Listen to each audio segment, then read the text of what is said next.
And I can't really tell you like don't hustle. I'm not about to Yeah, knock I your can't hustle. tell you no. I can't tell No, you how to get it, but right. I'm not don't gonna tell stop you to do me from that. getting it either. Like, Right, right. Facts, facts. Lucky Lefty Podcast. What's good, everybody? This dude, the original Lucky Lefty himself, Malik Zaire, Shaun Davis at SD2 Mics. We hope everyone had a fantastic weekend. We know how important the weekend was to Notre Dame football, and the recruiting world. We'll get to that in a little bit.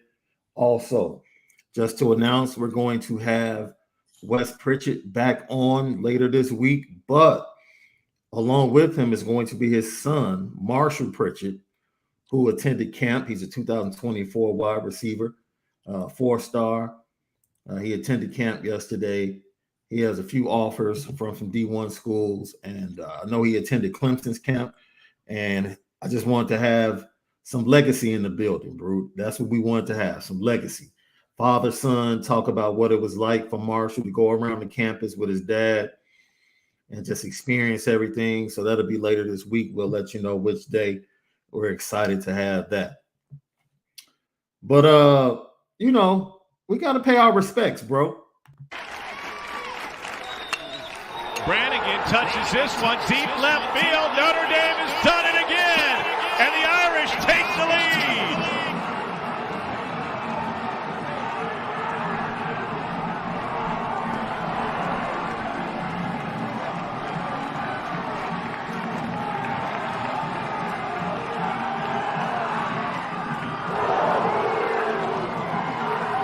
Back to back for Lamanna and Brannigan.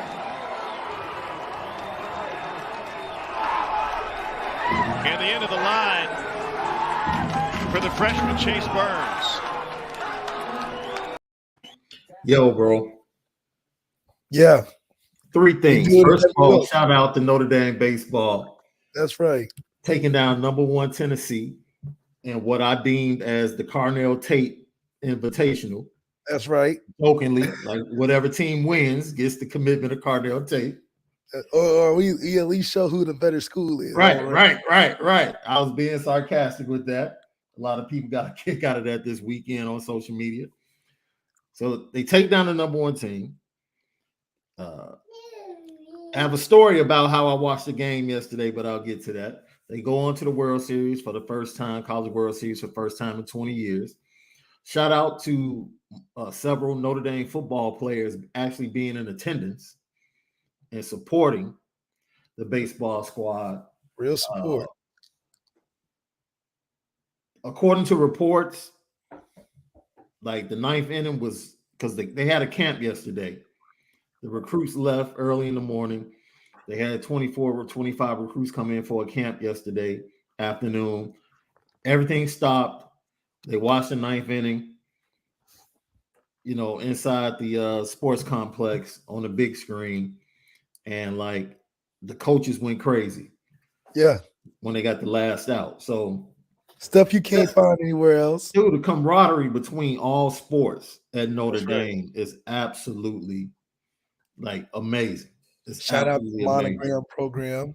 Absolutely. All the athletes, Rosenthal Leadership Academy, all the stuff they got going on. That camaraderie is really what happens. And I think that synergy is why all the sports teams at Notre Dame are pretty successful. We don't have like a lacking unit of the crew. We all pretty much float around that top 10, top 5 in every sport. Yeah, exactly. So they go on, and Notre Dame fans appreciate this, especially after the disappointment of the Mississippi State series last year, where we had game 2 in the bag, basically dominated 85% of the series, and ended up losing to the eventual national champion. Like we had them beat, and they go on to win the championship. And it started having that feeling early on in the game. And so this is how I was watching the game, bro. I was done with church, and I drove to my parents' house. I get to my parents' house, and I'm sitting there, and I have my phone through my YouTube TV app, and I'm watching the game on my phone. And so my dad, we're watching Shooter, the movie Shooter, on his big screen, his big 100-inch dude. banana, dude. It's like he got the TVs from the store that's in the front of the store. Like you go to his house and you come home and feel embarrassed. Like, I don't want to watch this little crap. Yeah, you watching TV, you watching the whole thing. Like. So he says, "Yo, man, what you watching over there?" And I'm like, "Man, I'm watching Notre Dame play Tennessee in baseball." He was like, "Put it on the big screen." So we pull it up on the big screen, right? I'm like, "Man, I didn't want to interrupt your movie when I came in." He's like, "Man, let's watch some baseball." So we pull up, it's like 3-1 Tennessee. And I look and I have messages from Drake Bowen that I didn't see because I'm watching the YouTube TV, right? So Drake is like, "Oh, they're giving the game away. This, that, and other," right? Because he really a baseball guy. Oh, yeah, huge. He's playing both sports. So he's a huge baseball fan. So, and me playing baseball, up to the college level, like we always discuss certain things, right? Or he'll shoot something past me and he goes, "Dude, I can't believe this." So I'm like, "Man, what are you like? Aren't you supposed to be with your boys?" And he's like, "No, they gone. Everybody started leaving this morning. I came into the center and got a workout in." I said, "What?" He said, "Yeah, after they left, I came over and worked out." I said, "Dude, first of all, you're not even supposed to be there this weekend." Yeah, you really can't. No, you're not supposed to be there. You're not supposed to be there this weekend. Like, you literally have a championship game coming up on Monday. Like, I'm like, why are you risking injury? Like, when you have a championship game on Monday, he's like, "Man, I couldn't help it. I just had to come in and get a workout." And I'm like, all right. So now we're watching the game back and forth. They go back to back in the seventh with the home run and take the 4-3 lead. And I told him at the time when he was like, "Man, this is not looking good." I'm like, "Dude, it's 9 innings. Like, if you play baseball, you understand a lot can happen in a baseball game." And I'm like, "It's still early. Like, relax." As soon as they hit the back-to-back home runs, I was like, and there it is. There you go. Just like that. Everything's changed. They added more runs, end up running away 7-3. So it was a great weekend. Everybody that was on campus, man, attached to the program was locked in. Just, man. And just watching social media, like it seemed like every football player that ever played for Notre Dame either retweeted, was watching the game, or said something and showed love. It was crazy. Yeah. They definitely do it. It's crazy that you don't really find that too many other places where the support, let alone it be a championship. It's just an everyday thing that goes on between the different sports and just how involved and aware we are of each other on campus. It's a nice campus, but it's not a big campus, so it's a lot of interaction, and I think that just strengthens the whole program in general. Facts. So let's talk about, I'm going to start with, we talked about it, right? Big time weekend recruiting. Guys like Caleb Downs, Rico Flores, Hannifin, Moore, Monroe Freeland, big time guys on campus, right? Christian Gray. I want to start with the 24 class, right? Let me tell you why. And I'm going to make this prediction, and I said it. The 2024 class, by the end of July, will probably have 4 to 5 commits. The first commit in the 2023 class didn't happen until the middle of June. Just think about that. That's a lot. Just think about that. Notre Dame is probably going to go into the season with 5 commits in the 24 class. 4 class. I think 2 of those commits will be tied to CJ. I think he's naturally going to get 2 or 3 guys because of him. Mm-hmm. and, the quarterback committing this early, I'm sure more will be attracted throughout the season. But to be this early, it just shows how committed guys are and believe in Marcus Freeman. And he hasn't even really stepped foot on the field enough, to show. But everybody can tell what's cooking in the oven is going to be good. It's interesting you say that. I actually spoke to Jack Larson's coach, and I'm bringing this up right now before I forget. I spoke to Coach Broderick from Charlotte Catholic, who is the head coach for Jack Larson, 2024 tight end, 4-star. And we're talking about Jack, and just unsolicited, he says, I prefer, he said, we're all about winning championships here at Charlotte Catholic. He said, so when I have big time guys, I don't want anything above the team when the season starts. I don't want that. He said, so I recommend to all my kids that they commit early rather than later. And that was the first time I heard that from a coach. And he said, now, of course, that's contingent on them telling me that they know where they want to go. He's like, because I feel like if you know where you want to go, then commit. And he said the reason for that, he said, number one, it helps my team to be able to focus because no one's asking that player all season about where he's going and his recruiting. And he said, number two, there's not one D1 school that will pull a scholarship because of injury. See, he said the early commitment actually protects my players because if something happens, most schools will say, we still want you. And I said, Coach, I've never heard that before. He was like, look, he said, that's the way I recommend. He said, most coaches might not recommend that. But he said, I don't do that whole just going to take trips just to take trips. He was like, because if you know where you want to go, and we still have people coming around constantly asking you questions and bringing stuff up, it's a distraction to my team. He was like, I don't want it around. I said, okay, Coach, but the fact that he has multiple state championships, I'm not arguing with the dude. I was like, all right, that's the way you like to run your program. But I can honestly say he's the first coach I've run into that actually recommends or prefers for his top guys to get through the process quick and commit early if they know where they want to go. I thought that was interesting. It sounds like he's a coach that's been coaching for a long time.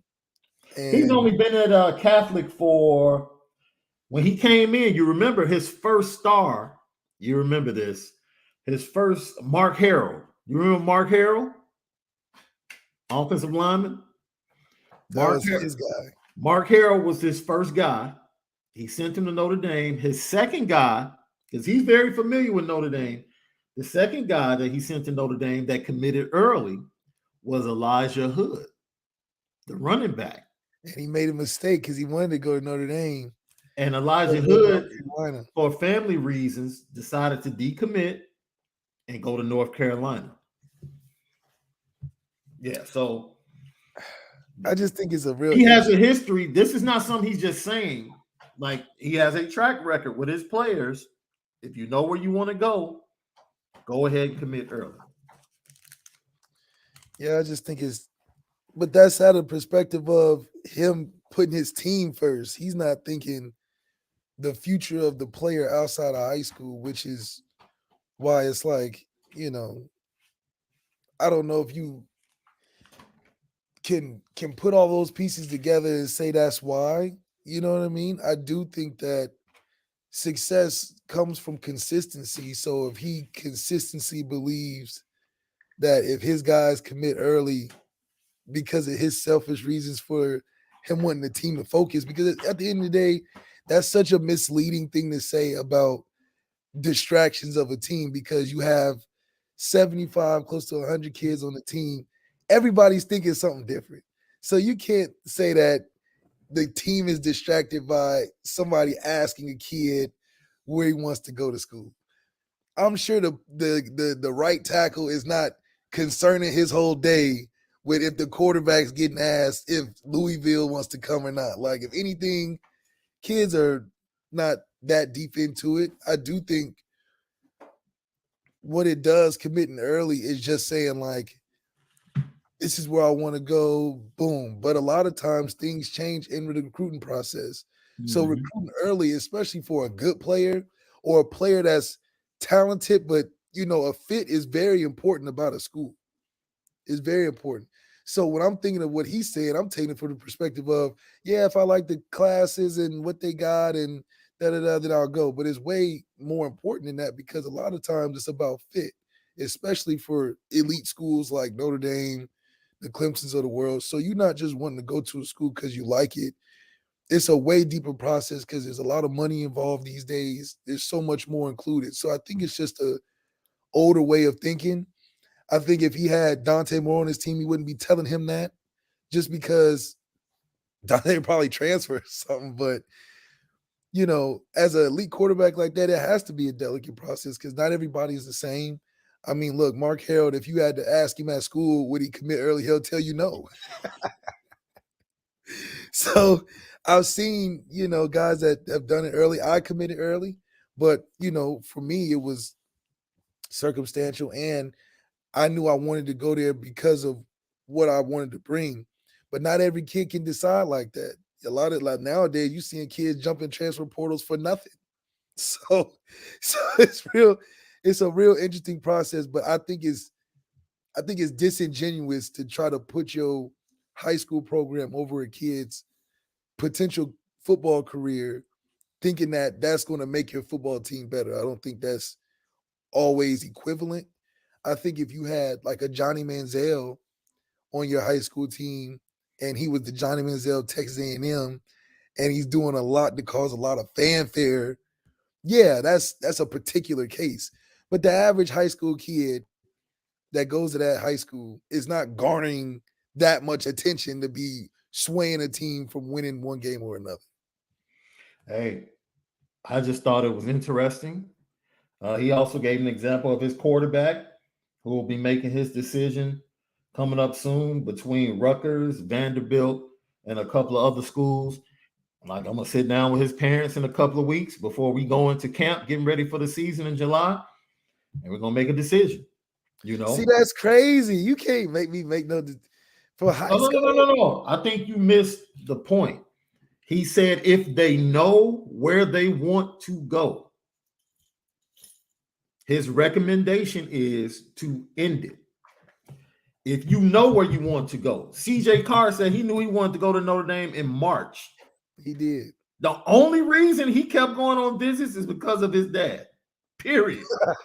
Period. Okay, how many kids are like CJ Carr, though? There's more kids that don't know than kids that know. Brandon Davis Swain. Carr is so special. I'm glad you said that. Right? Because the player that he is coaching is ready. That's what I'm saying. I think what we're going to start seeing because of Notre Dame, and we can get into this now. That's a perfect segue, right? How has Notre Dame changed or forced the issue for everybody else?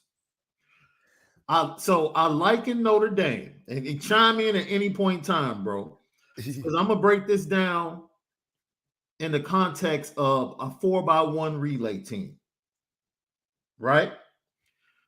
For years, Alabama, Georgia, and Clemson have built or constructed their 4x1 relay team, knowing that no one can mess with their anchor leg.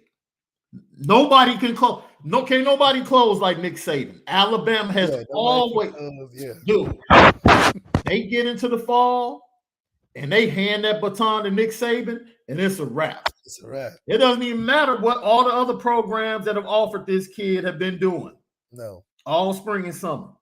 When you get into the fall and Nick Saban gets a hold of that kid, that top kid, he's going to close like Usain Bolt. It's a wrap. What Marcus Freeman is doing, coming into the fray, that's different than the predecessor, is that Marcus Freeman has a different kick running that ankle leg now.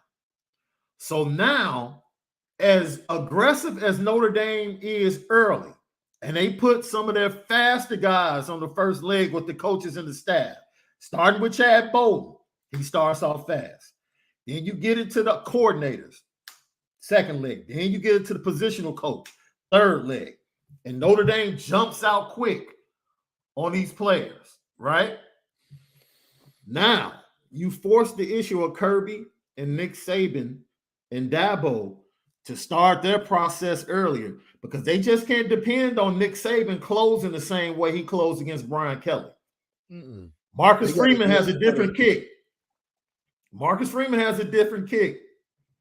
And I printed this out for you guys. Article, and Chad Simmons wrote an article about Monroe Freeling and his weekend. Listen to this, bro. This is Monroe Freeling talking. It is different with Notre Dame since Coach Freeman took over.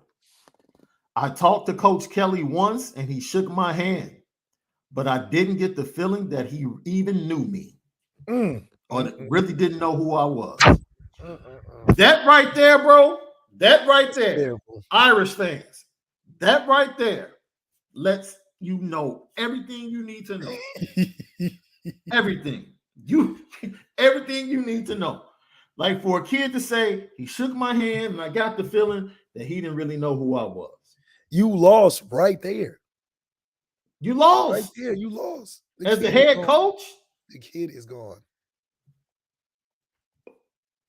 Like, you're supposed to know everybody. And even if you don't fake it, he was a bad faker. Like, you can at least give some energy behind it. I know, like, it's hard to know all these recruiters. You know, that's like somebody from high school seeing you 15 years later, like, yo, Malik. And you like, yo, what's up, dude? Lean into it. Right. Coach Kelly like, oh, hey, so if anything, Marcus Freeman know how to play the role at least of the big time head coach, you know, really welcoming, you know, like, play the role. Even if you, because eventually the kid's gonna be like, man, if he didn't know me, at least I felt like I was important when I met him. Right. And that's all these kids want to feel going up there, because it's hard to do that over the phone. But if I feel like over the phone is in person too, then you wasting time. You lost the kid right there. So the energy got to be different from the phone to in person on these visits. Yeah. Marcus Freeman's young enough, got enough youth for it. And honestly, I think Coach Kelly just was over it, man. You've been coaching for about 100 years, recruiting just all the same. You know. Yeah. And that's why he had to start learning how to dance and shit. Yeah. Like, so what was that, about 3 years ago? Like, Nick Saban's, one of Nick Saban's claim to fame, especially for defensive backs, was the fact that he coached them directly. That was his pitch. And he even got tired of that and hired somebody like, you know what? I don't want to be doing all of that.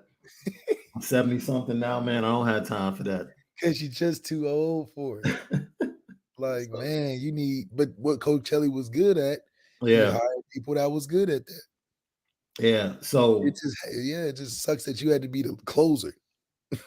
Yeah. So that's my analogy, man. Now, that's the impact I really believe that Notre Dame being as aggressive is that Notre Dame has always been aggressive and known that they've had to get in early on kids and try to get them to commit, you know, but it's different now, right? Be even more aggressive, and you're more aggressive when the head coach is aggressive and an active participant. Because it all trickles down. It all trickles down. And when all of the recruits say that they have a relationship with Marcus Freeman, when all of the recruits say, man, I love talking to Coach Freeman, he calls me every week, that says a lot about the direction of the recruiting. And I see someone in the chat talking about he has to win to keep things going. Dude, look, man. But that's obvious, though. People act like Notre Dame is about to go 7-5 or something, man. Like, And anything's possible. Like a rash of injuries. Yeah. I'm sitting here with a baseball team that was supposed to be a contender for the World Series, 6 games under 500. So anything can happen. Oh, Anything can happen. So, that's what it is. Oh, shout out. Can I give a shout out to my squad, man? I'm an Illinois basketball fan, and I spent my Sunday watching the FIBA under 18 championship basketball between Brazil and the United States. And shout out to Ty Rogers, our freshman point guard, 5-star that's coming. Oh, so y'all done got the recruiting up over there in Champaign. Got him a gold medal. Got him a gold medal. Same, before he came in, Ayo Dosunmu got the same gold medal before he came to campus as a 5-star. So I'm hoping we get the same type of bump. Now, Jaden Ivey got a gold medal last year before the superstar season this last year came There you go. There you go. That gold medal must be. Oh, man, it's like that vision stone, boy. Yeah, you ain't got one of the collector stones. You almost there, boy. Yeah, dude. So we go from there in the 24. But to continue that, we want to say that Brandon Davis Swain and CJ Carr were both on campus in the 24 class. Just because they're both Michigan kids. You know what? I'm not doing anything else. It's a big recruiting weekend. Heck, let's go. They just happen to be best of friends as well. Right? That matters in recruiting. Now that we know, because it was a shock to everybody that Brandon Davis Swain committed at the blue and gold game. No one expected it. No one talked about it. Now that we know CJ Carr and Brandon Davis Swain are the best of friends, he probably knew that CJ was ready to make a commitment in March. And when he went on his visit in April, he was like, my boy is coming anyway. So I'm ready to do this. Yeah, he just had to pick out their dorms. Yeah. That's all. Once he got the dorm, he was like, all right, we ready to do this. We roommates? Cool. We're good. We're good. We're good. What's the best dorm on campus, by the way? Did you switch dorms? The ones with the air conditioning is the best ones. So because I went in early, everybody goes to Siegfried when you're going early. So, pretty much Siegfried because it's closest to the Goog. Nowadays, they got dorms that are closer, so I don't know how it works now. Yeah. But Siegfried's also right next to the library. So, you didn't have to go far, but it was a good dorm I was in. And it's about the people in the dorm because the dorm isn't spectacular, but I think it's meant not to be just because it fits the whole aesthetic. That's facts. It is literally, let me tell you something, man. My freshman year, the floor was boring. Came back my sophomore year, same floor, had a totally different energy. It changed the whole energy. Because of people. Because of people. So you're right. You're right. See, if you got some good roommates, some floor mates or whatever, it makes those little cubby holes seem way more comfortable. Did you all have specialty nights on campus? Like different events that happen from the dorms and stuff? Like, no, when I'm in the dining hall. I like it. The dorm we stayed in used to host the specialty nights. So every Wednesday night, it was Bob's something, but it was basically barbecue, like barbecue ribs, barbecue steaks, barbecue hamburgers. It was like a cookout vibe. Then you had on Thursdays, it was this lady called Mama, a local lady who had a restaurant, and she would come and do soul food.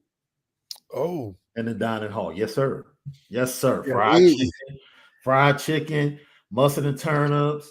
See, that's very specialty. Yes, sir. I think Notre Dame has great cafeteria food. Like, we try to stay pretty variety. Yeah. We ain't get that niche. Wait a minute now, because we have to talk about this because that sounds good. Oh man, Mama Soul Food Kitchen was off the chain, bro. Like the entire campus came Yeah, because I'm thinking how hungry I was at school during the time, and a night like that would be just come in real handy. Let's see, A100, thank you for tapping in. Says that Flannery and Grace had AC along with women's like Pascarilla, East and West. Yeah, the AC is the one where at that time it was the best because Why are you tripping on the AC? Like it's the Midwest. Like, okay, as a football player, you guys are there in June. Okay, it's humid and it's just like the dorms aren't built like air conducive. So it's like when it's cold, it's really cold, or when it's hot, it's really kind of a stale heat. So you don't really get a lot of flow because it's concrete. So you really in a tough position, but like we said, the people just make it seem like it's a lot more comfortable. So it's a weird dynamic. Yeah. I talked to Christian Gray before his visit, and I read a couple of stories about Caleb Downs, and both of them mentioned like community. Like it's important to find out the community within the school. How are classes? How's the time off when you're away from the field and not in class? What do we do? And it was funny because guess who Caleb Downs' host was this weekend? This is funny. Yeah, his host was Jaden Mickey, which I thought was great.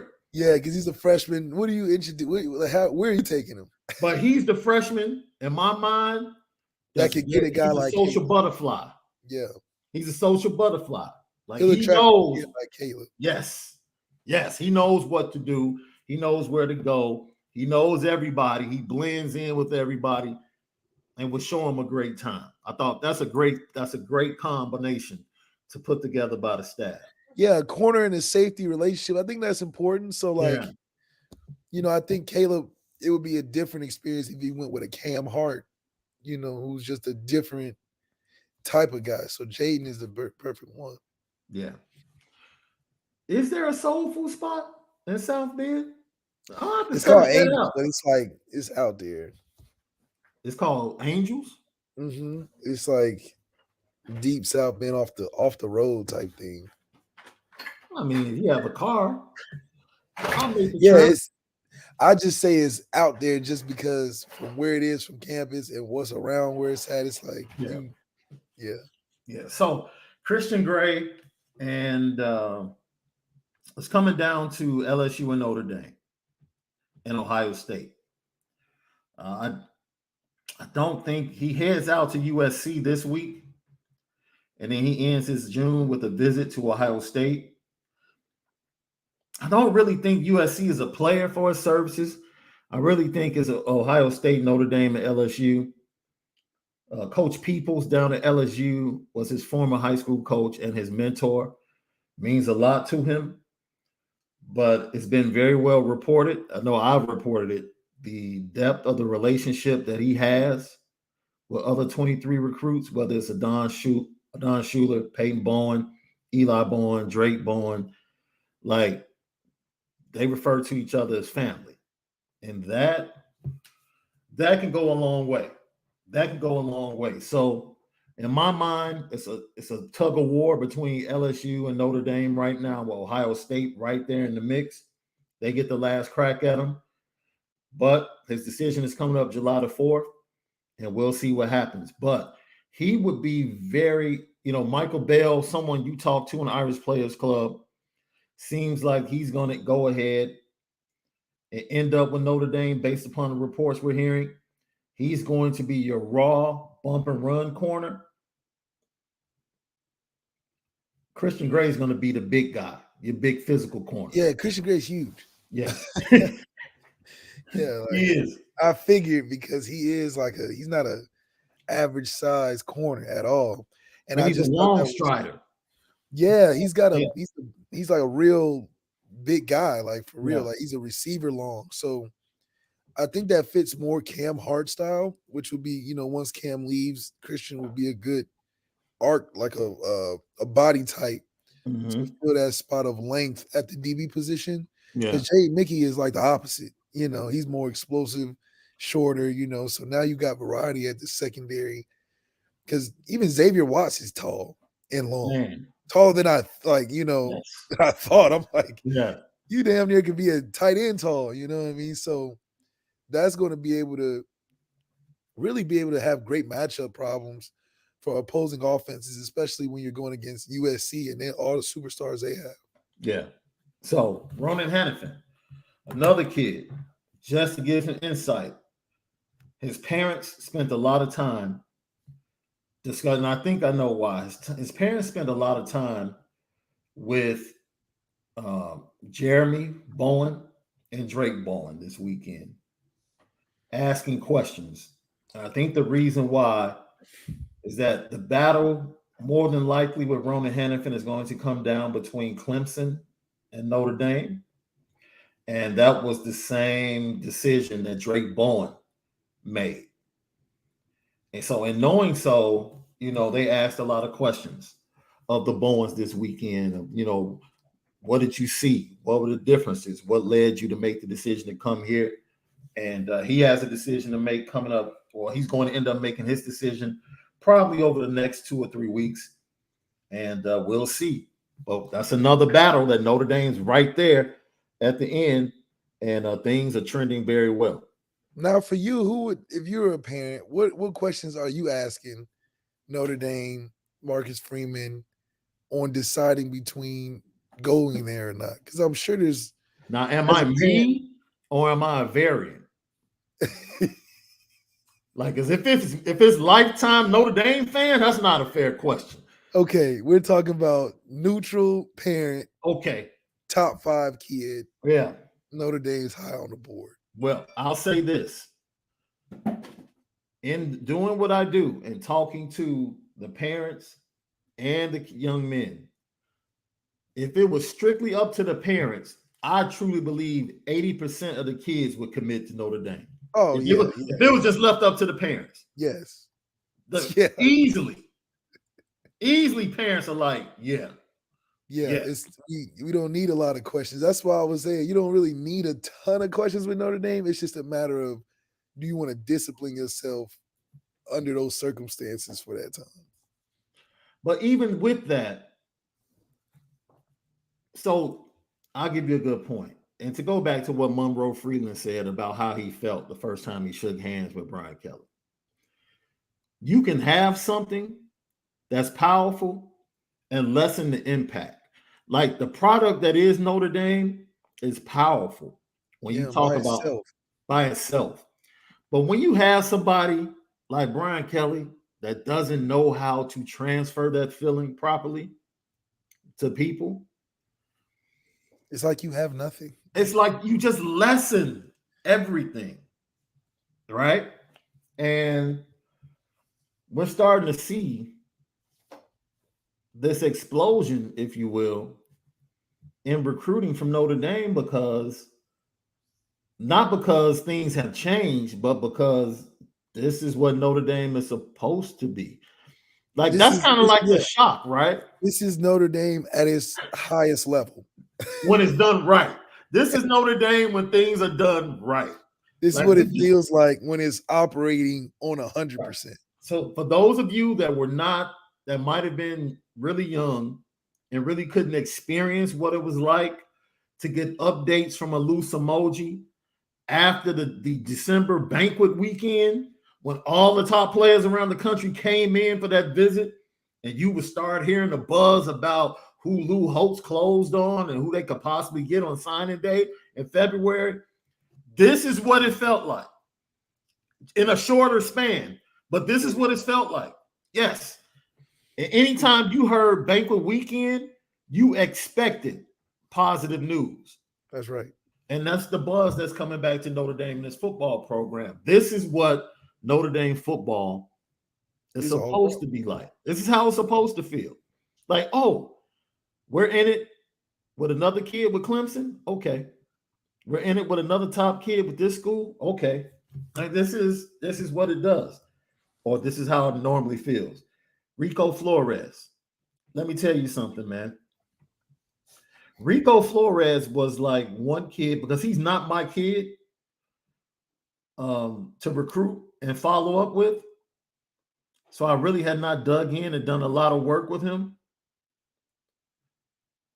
I heard some news this week, and it's definitely a 2-team race from the intel. Let me tell you, dude, I was on my 007 this weekend, bro. I was on my 007, bro. So Friday night, the recruits had an opportunity to go pay and get hooked up by our boy Julio Cuts. So I hit Julio and I said, bro, I need you to get me some intel. He's like, I got you. They set him up nice too. A nice little room at the A-Loft. Oh, man. Yeah. Nice little room at the A-Loft, like a big banquet room. Oh. They had like 5-6 chairs set up. Real sweet.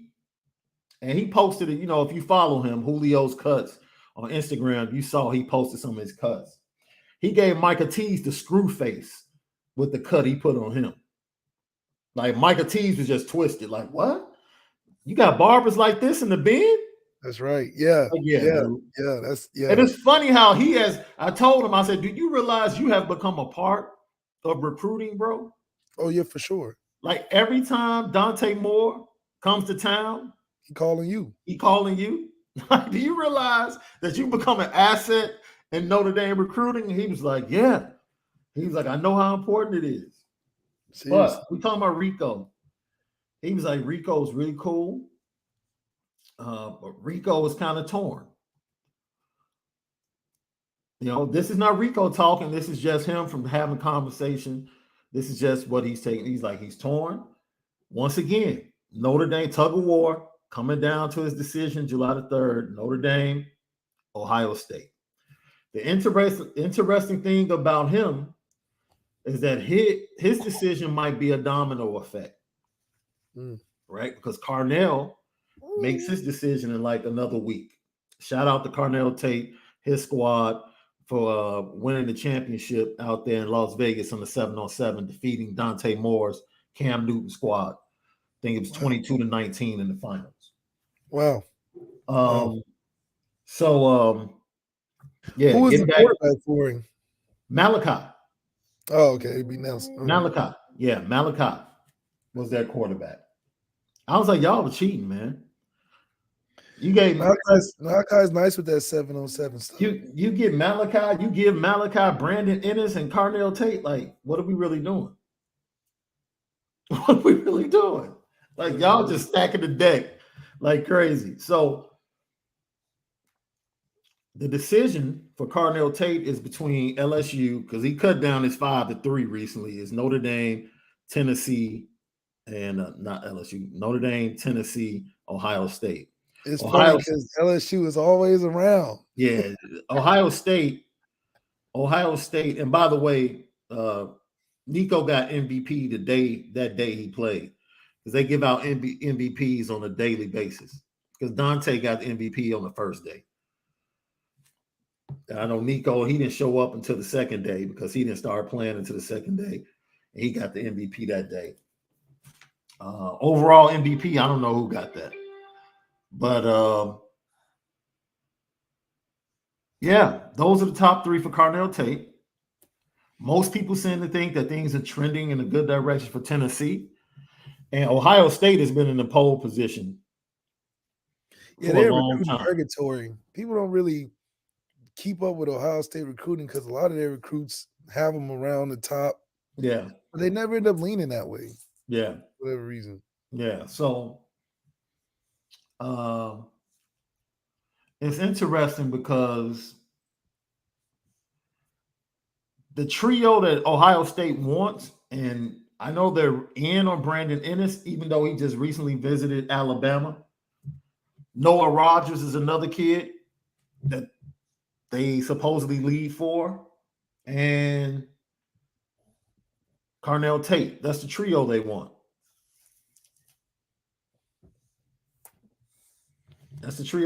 So, but if Carnell goes to Tennessee, do they try to add Rico to that trio? Well, I thought Braylon would be in that trio, right? What do you mean? Braylon James in the trio? He's committed to Notre Dame. No, I mean, like, I thought you meant what we wanted at Notre Dame. No. I'm talking about what Ohio State wants. Oh, okay. And how it impacts Rico Flores' decision. Yeah. So the Ohio State and Carnell definitely play a factor because I think Ohio State probably like, we taking one of y'all, we ain't taking both. Yeah. Which is cool because I think one of them's coming to Notre Dame. Yeah. So if it's like a trade and then we can swap and transfer later or something, like I think if Rico comes first because he commits first, then Carnell won't. But if he doesn't, I think Carnell will. So yeah, we're in line for a great receiver to close out the class. That's for sure. And so, yeah, it's a battle between Notre Dame and Ohio State. USC's right there as well. I would err on Carnell more Notre Dame than Rico. Rico's film is nasty, bro. It is, but Rico's film is nasty. Like I slept. I didn't see his film until this weekend because he's not my guy. Yeah. He's not my guy. So I really didn't dig in on him. Rico's film is nasty. I mean, and how is that squad out there? How is that Folsom squad normally? I mean, it's like, it's a lot of kids out here. Okay. But I think Chancey Stuckey is really, really high on Rico, more so than Carnell, just from me talking to Stuckey. Mm-hmm. He makes Rico seem like the guy that we looking to go to for real. So they pushed hard for him this weekend, bro. Mm-hmm. I think they. And he's not a little kid either. Yeah. Once again, what we just talked about.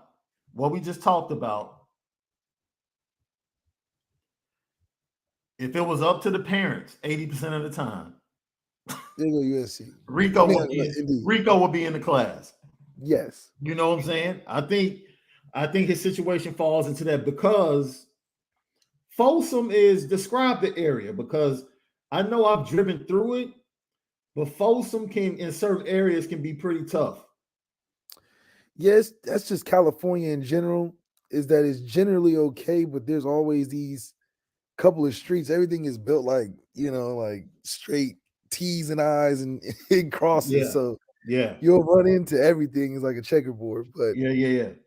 He definitely has enough competition to stand out amongst.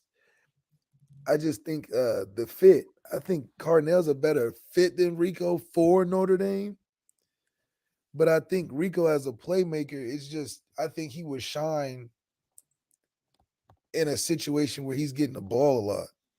I think Carnell has played in enough teams and been in enough programs to where he'll shine when he gets his chance, but he can make big plays when it counts. Yeah. Rico's a volume player. Like he's got to catch a couple kickoffs, get some end arounds. He gets a lot of touches for his team. A lot of touches different ways. He's played running back. I saw. Yeah, you're doing everything. Yeah. And that, I say that about these D3 Tim Tebow ass players that come out of these Montana schools that they just love everything about because they, because he play linebacker and quarterback and DB and kick returner, but he's not good at one thing. So he gets to the NFL, just becomes an average player. Yeah. It's no different. So like with Rico, just because of the fit, you're not playing running back and receiver and kick returner, punt returner, and then defense sometimes. You're not doing that. So I think that'll impact your overall game because it's like, how do you fit him in the game then? Yeah. Is he okay with 8 touches maybe a game? Because Styles got to get 10 at least. So there's only one football out there. And then for a lot of elite players, fit is important. Why I don't like committing super early is because you have to know, are you comfortable? Like Russell Westbrook, he's not comfortable not having the ball in his hands at point guard. Yeah. And not doing that affects his game. Yeah. And it makes him look way worse than probably we thought before. But that's no different than how I feel about some of the running backs in the room. Yeah. It's a lot of running backs in that room that we got. Facts. So and we got the number 1 running back on campus today. Like we're trying to add to the running back room, like the best dude in the country. So you go looking at that room. Bro, now I understand why there was a true coming to Jesus conversation with Cedric Irvin Jr. Like, hey man, look. It's like we trying to help you out at this point. Right. Because we done stacked the deck too much to where a lot of good players might not get no reps. Facts. It's not enough practice reps to get all 5 running backs that can all start enough time. Right. Audric Estime may get the ball 10% of the game, realistically, and that's him starting. That's not counting Jadarian Price. It's not counting Logan. It's not counting Bray Lindsey. Tyler Buckner running and throwing. Michael Mayer, you got to get him to rock 8-9 times a game. Facts. So Tommy has a real interesting job because this is not like the NFL. You know what I mean? You have to manage kids that are expecting to play. Yeah. With a lot of NIL money and all type of outside stuff. So explain why. Because a lot of people, the obvious hanging fruit, right? If we get a kid from a public school in Georgia like Caleb Downs, that'll be huge for Notre Dame. If we get a kid public school from Florida like Richard Young, that would be huge for Notre Dame. Just explain why it's huge just being mentioned with these kids and having them say great things like Caleb Downs talking about his visit and how everything was just fantastic. Xavier Watts was another one of his hosts along with Jaden Mickey. So what makes it so important is the fact that we're in the room. Yeah. And being in the room and recruiting is damn near almost as good as getting the kid to commit. Because anybody watching that's in the lower classes is looking at the top guys and they keep seeing Notre Dame's in there, Notre Dame's in there, Notre Dame's in there. And the perspective that they all have probably previously is, man, they ain't got the grades or they wouldn't go there. They're not a fit. They go to public school. That's not a whatever. But now you see a number 1 running back with Notre Dame in the conversation. Number 1 safety with Notre Dame in the conversation from everything diametrically opposite of what people would assume why we can't get those guys. Yeah. So now it's starting to wake some people up like, oh, Notre Dame is no different than Clemson, no different than Ohio State, no different than Bama. And once the perception that changes, that's where the dynasties are beginning to be built. Yeah. Yeah. And I think with that, you start to see guys like that, they talk. The more I'm like, yo, these recruits really do talk, right? Because I'm like, yo, how did CJ Carr have a relationship? This is why the 7-on-7 circuit is so important, because this is really where the relationships are built. These kids see each other 7-on-7 tournaments and camps. They meet each other from the time they're freshmen, sophomores. Then they end up on campus for visits. Like, oh man, you going here? Yo, okay, cool, man. Maybe we should come play together. And the next thing you know, that's why you saw the trio of Jack Larson, Cam Williams, and CJ Carr come together so quickly, because CJ Carr, the quarterback, had existing relationships prior to coming and seeing Notre Dame, and he ended up bringing those two together to form that trio that might end up being at Notre Dame for years to come. Yeah, and CJ's doing it the right way. In a perfect world for a quarterback, committing early, recruiting your class, guys are coming because of you. Yeah, you're going in with momentum that's like, you better play me. Like, and leverage counts a lot. Leverage counts a lot in recruitment because it shows value, and coaches that are smart can't deny that because it will impact recruiting after them. People are watching always, so Dante's evaluating the situation. He sees it for what it is. Yeah. CJ knows, and this is what, and I can appreciate the head coach that we mentioned earlier. In a case like CJ, it makes the head coach seem super smart. Right. But there's only one CJ Carr in the class. There's only one.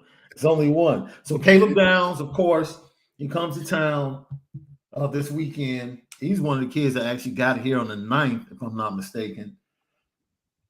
And according to all reports, Notre Dame knocked it out the park. They did everything they could.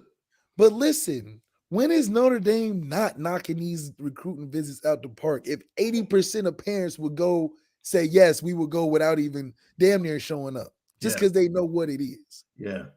And that's what he said. That like the difference for him, he said, I think it was reported by Chad Simmons that the most important thing for him this weekend was spending time watching film with Al Golden. Yeah. And how important it was to him that Al Golden was an NFL guy. Because what did they go to Georgia for? Yes, to be what did they go NFL to Alabama guy. for? Yes. What did they go to Clemson for? Yes. They all got these one-off NFL guys that just be the receiver coach that you be like, why would you go? And then you find out the receiver coach is Randy Moss or something like that. Right. So to have Al Golden have momentum coming from a Super Bowl, these kids are eating it up. He probably cut on the tape and showed them some Bengals versus Patrick Mahomes. Say, you like Apple, man, we turned this man's career around coming on. So I think that just we're knocking out the park on anything on a expectation level, because Notre Dame is all about the brand and expectations and that type of thing. Yeah. What's cool is that we're 80% of you'll just come alone just because of what it is. Yeah. 90% on impressing moms. That's knocked out the park because that means a lot to a lot of recruits. It means a lot to Mpemba. It meant a lot to Carnell.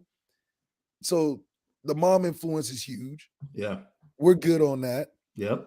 The whole network after graduation, football or not, that's how we get them in the door. Right. Facts. We get you in the door with that every other school can't say. Right. So it's a slam dunk across the board, which is like interesting because Notre Dame used to not recruit everybody. Right. Now they recruit everybody. So it's like it's still elite that you getting asked by Notre Dame, but at this point it's almost like you better get there before it gets too Let me tell you how slick. See, I peep game. Game recognized game. And I told you how slick Notre Dame was with the whole CJ Carr Irish invasion thing. I told you they were up to something. They were up to something this weekend too. Because see, 24 kid Bryce Young got an offer from Notre Dame yesterday after going through the camp. He's good enough, and he's from Charlotte Christian, not Charlotte Catholic, as Jack Larson. He's from Charlotte Christian, I believe. 4-star, just happens to be legacy. Son of Hall of Famer Bryant Young. Now check this out. Wait a minute. Hold on. Wait. So wait a minute. You would think that he would have come for the Irish invasion. But no. Why don't you come in the 12th? So when Jason Moore is walking around the hallways, it just so happens that he bumped into a former Notre Dame defensive tackle that just became a Hall of Famer. Yeah. Like I'm on my visit, and I run into a Hall of Famer that just so happened to play my position at Notre Dame too. Yeah, I'm just have leave a no conversation. stone unturned. Leave no stone. Dot every I and cross every T. Notre Dame, Chad, Marcus. They real slick. They real slick with it. But I peep game. As soon as I saw that, I said, you know what? I peep you. Because they're gonna be like, Brian, we got a real good prospect, man. We think he plays a lot like you, man, around the building. Yeah. We might have to bump paths or something. Next thing you know, the kid leaving like, I done met all the greats. Yeah. I didn't even know they did it like that. They were just on their own thing. I came early, like. So that's why when it comes to visits, we make South Bend look like Miami. Yeah. I just think they really, really know what they're doing, the nuances of making the brand better and how they can impact recruits. Like, thinking not strange that Bryant Young was here this weekend, fresh off getting that gold jacket with Jason Moore in town. Like, I guarantee you they bumped into each other somehow, some way. They definitely bumped into each other. So Jason Moore, once again, Michigan, Notre Dame. No timeline right now. It might go into the season. We'll just wait and see. But I mean, he had a great, from all reports, absolutely fantastic visit. Micah Tease, Mr. Screwface himself, who was upset that Oklahoma won't let him play both ways and give him an opportunity to play wide receiver. USC's giving him that opportunity. Notre Dame is open to giving him that opportunity. Notre Dame and USC, tug of war. We won. We won this weekend because there were certain things that he didn't know about South Bend that kind of made him say, oh, snap. Okay. That's right. All right. You know, over here. Yeah, he can't be too big time. He's from Oklahoma. So, I mean, it's not like he's an LA kid trying to adjust. Like, so there is some relatability there where it's like, okay, I can see myself maybe living here, and then all of a sudden you get that haircut. You're like, oh, snap. Okay. Got brighter on campus. Then you experience a couple other things. I think they went to a driving range facility. You know, I know one of those joints. With the go-karts and the pub. Yeah, go-karts, went out, had some fun. You know, that's stuff that, hey, I have to experience that the next time I'm in the Bend. Because, you know, I don't like being stuck in the room. I'm outside. It's fun for sure. I like being outside. Cold, yeah, it was. When we were up there, it was cold. It's a little bit warmer now. So Micah Tease is coming down to where he sees himself fitting the opportunity to have a shot at wide receiver. Oklahoma didn't want to give him that opportunity. Comes down to, I think, Oregon, USC, Notre Dame. Notre Dame's right there. Made a big impression on him this weekend. Monroe Freeling. For a lot of people, the number one tackle, still on the board for Notre Dame. Notre Dame already has 4 offensive linemen with the commitment of Elijah Page on Friday. You spoke with him. Dude, Elijah Page has some of the best hair I've ever seen, bro. Oh, yeah. And he got some personality to match, man. He really a fired up guy. Yeah. I saw an interview. I think it's gonna be interesting. His personality where he's staying, because he's talkative. You know, he But I saw an interview where he said he's a totally different person once he gets on the field. He said flat out. Look, he said, when I get on the field, I'm mean. And I was that's fine. I'm not saying that it would lessen because of it. I'm just interested how him being like an outgoing guy, like, it's gonna fit with Easton, because Easton's a real particular dude. Look, man, we're gonna make it happen. Yeah, we're gonna make it happen. Right. That's right. I think it's a great addition because he's coming in talking national championship. I'm like, you a lineman, man. Let you talk. So now the same shade you throw to the defensive backs. Yeah. I mean, you don't hear that from, so it's like, it's good to hear. It's great to hear because it means everybody bought in. They really believe, even the linemen to the corners. Yeah. That we can get it done. I would love to hear from the receivers. I think that would mean a little bit more for me. Shit, it'd mean a hell of a lot if I hear from Tyler. Shit. Yeah. But I do think we're trending the right way. Man, I agree with you wholeheartedly. Monroe Freeling, Notre Dame and Clemson. Once again, Notre Dame going into the Carolinas just snatching these kids because Christian Hamilton comes to campus. Number one player in North Carolina. He comes to campus this weekend. Once again, I say this, the audacity of this staff, bro. This coaching staff, they don't give a damn. We number ones across the board. They don't care. I like what we're recruiting. There's some big boys down in North Carolina. Yes, sir. The country kid boys. Boys down they there. Different. They different. That number one running back, Caleb Downs, a big boy for safety. We ain't recruiting no 5'6", Pastrami, Linguini from Massachusetts no more. We're not doing that. No. We going to Cali, getting Rico tall, 6'2", like.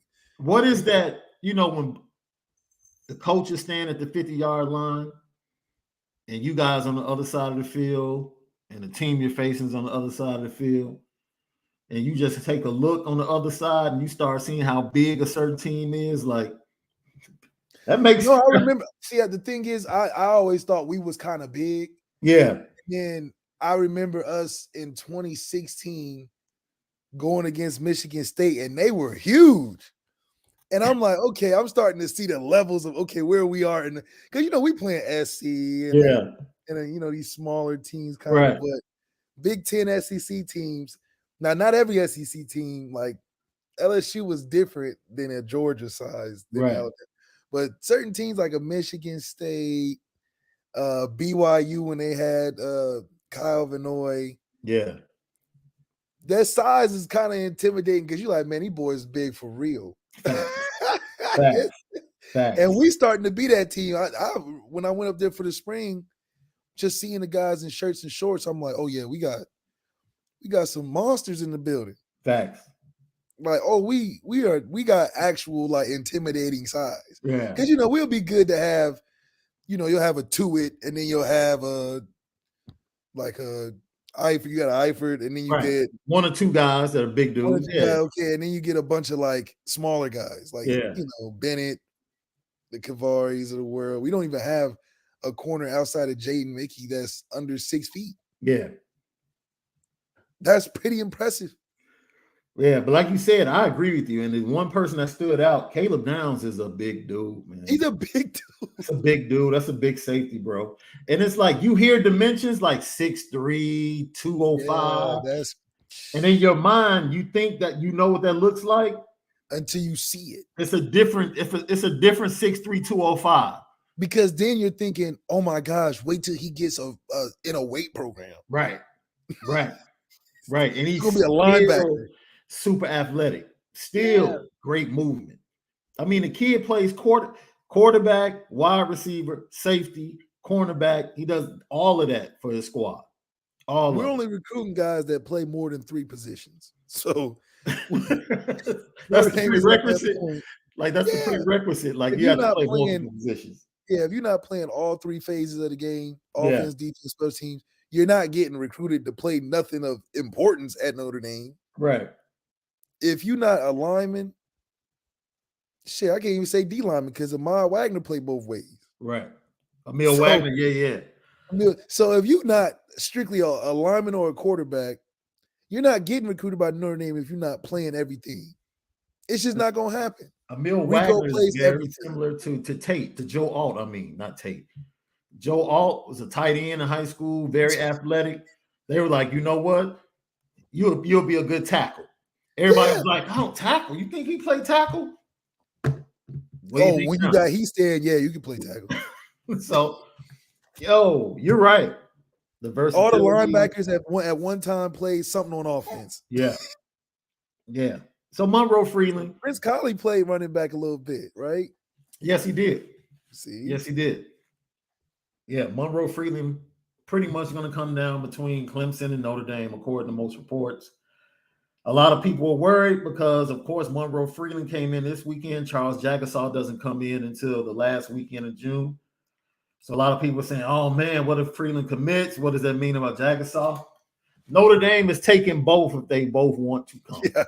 Like, you're not turning down 2 5-star tackles if they both want to come to Notre Dame. Because we'll figure it out. That just means one of the earlier commits is going to put on that red shirt. You hear me? That's it. One of them taking that red. You'll take that red shirt right quick. You'll be okay. We'll get you in the weight. You'll be okay. Ronnie took a red shirt. Absolutely. And he has $100 million right now, so it works out. Yeah. So I think I got everybody. That was everybody. If I missed anybody, throw it up in the chat, and I'll try to give an update on how everything went. But I did not hear one negative thing about anyone's visit. Anyone. Like, everybody was in town, committed players. Drake Bowen wasn't supposed to be here. Like, literally Saturday night, Drake Bowen I'm talking to him an hour before his semifinal game in Kokomo, which is right by Fort Wayne at the bottom of the state. right? And I'm like, yo, just telling them, like, man, lock in. And the reason I told them to lock in is I'm like, dude, I know you want to be up there with your boys. They've been up there since Friday. Lock in. You got business to take care of. He locks in. They win the game ease. He has a great game. They immediately jump on the road, drive straight to South Bend, make it there in time for dinner.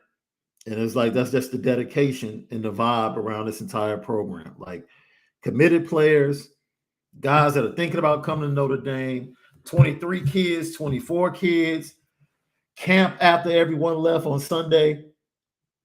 You got Notre Dame royalty in the building with Wes Pritchard and Bryant Young.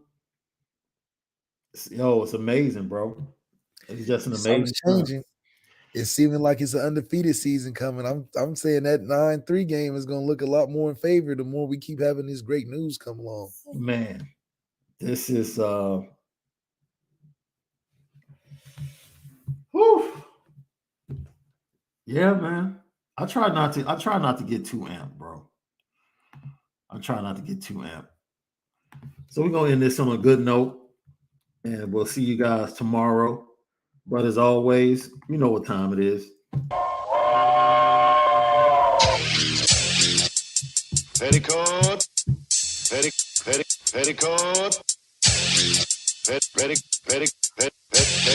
Petticoat Junction.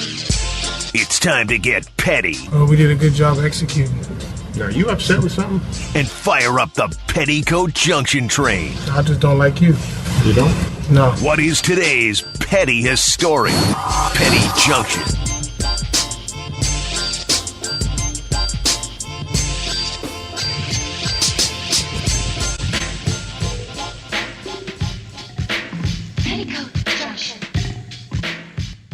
Petty Junction.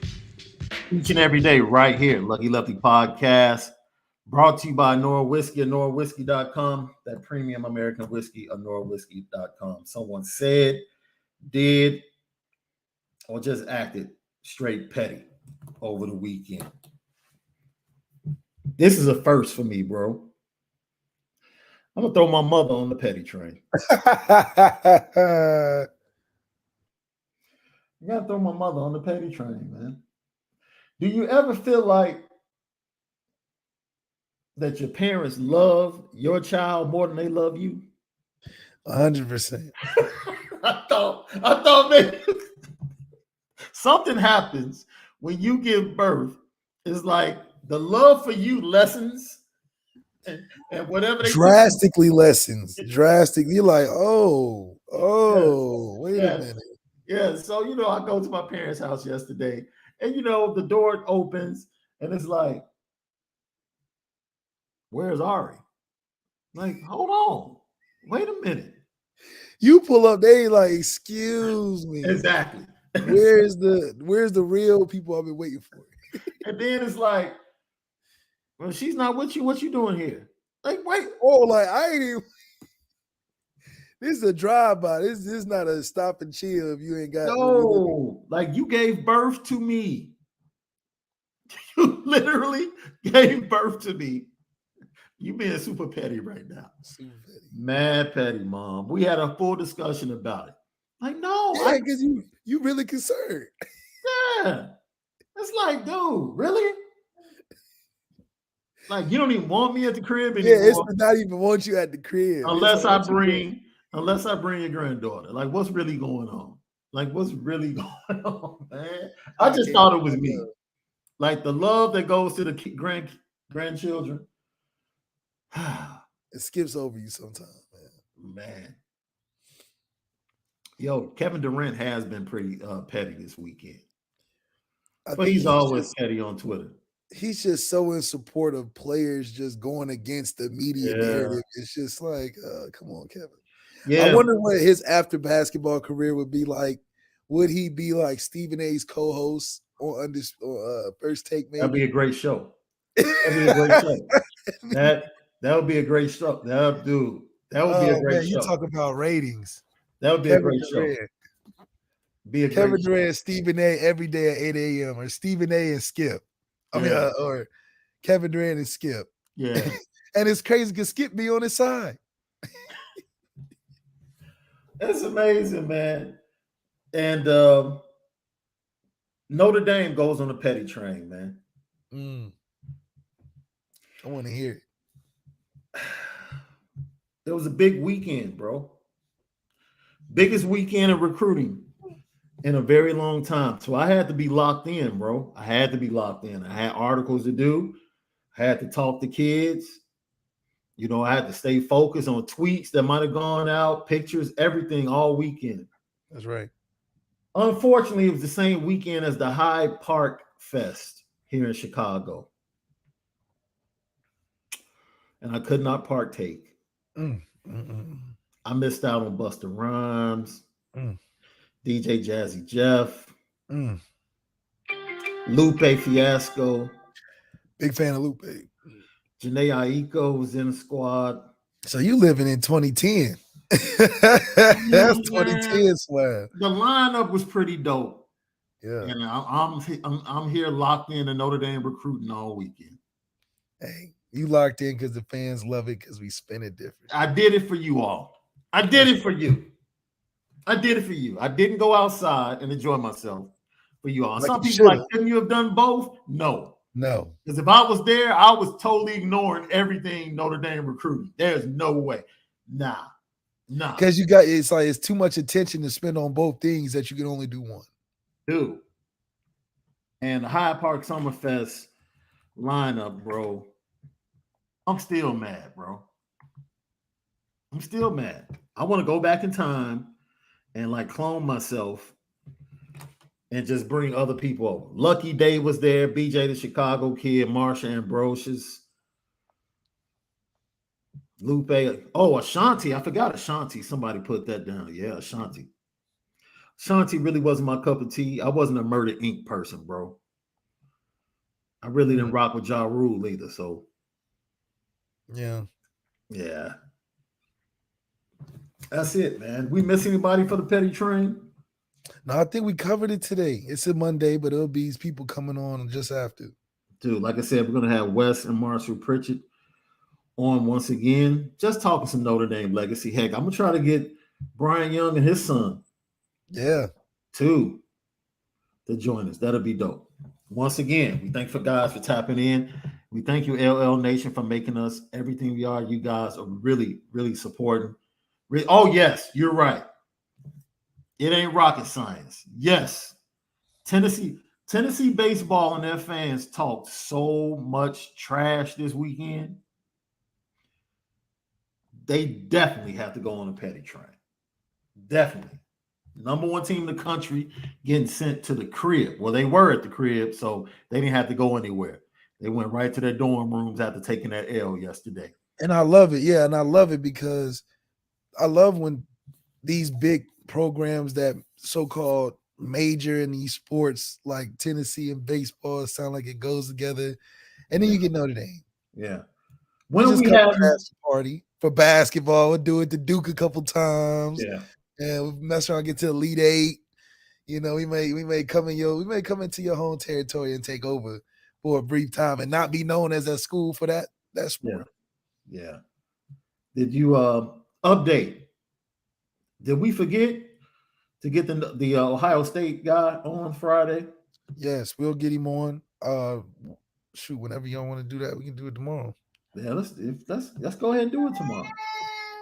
I'm good and ready. All right. So for my boy Malik Zaire at Overtime Malik Zaire 8 on Twitter, I am Shaun Davis SD2 Mics. As always, make sure that you spend it different today. We see you guys tomorrow for another episode of the Lucky Lefty Podcast.